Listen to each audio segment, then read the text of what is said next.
After the street battles subsided, Wednesday was a day Hindus and Muslims mourned the loss of loved ones after some of the worst violence Delhi has suffered in decades. This is the funeral of Muhammad Furkan, a father of two who was killed when the violence began a few days ago. He was on the way to shops to buy food for his kids. I received a call saying that my brother has been shot. I couldn't believe it. I was with him an hour earlier. I rushed to the hospital, but I found that he was already dead. He doesn't know who was responsible. Both sides of the community, Hindus and Muslims, have suffered. Outside the morgue of this state-run hospital, relatives await the completion of post-mortem examinations on victims so they can take the bodies for cremation or burial. This man says his nephew died from a bullet to the neck. He says it was fired by a Muslim. But when he was pressed, he says he never witnessed the killing. The violence stopped after a group of Muslim women were persuaded to abandon their sit-in protest that had blocked a busy road and angered Hindu nationalists, and the government sent in paramilitary forces and rapid reaction units to reopen the suburbs.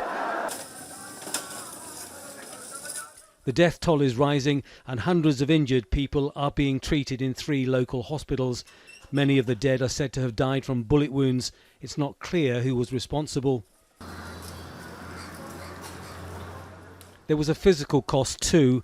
These are the scarred remains of Muslim-owned businesses in Karwal Nagar in northeast Delhi.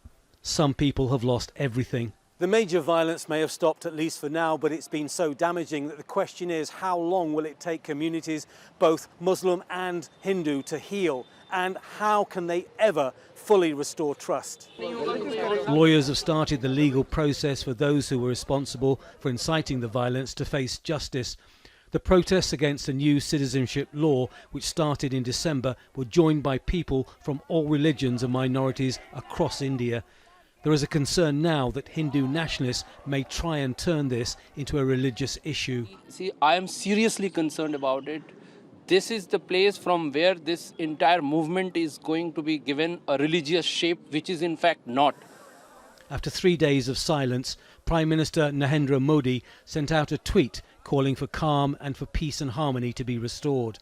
The streets are quieter, but the death toll is expected to rise, and the repercussions of what happened here are likely to affect not just the capital, but also the whole of India. Tony Bertley, Al Jazeera, Delhi.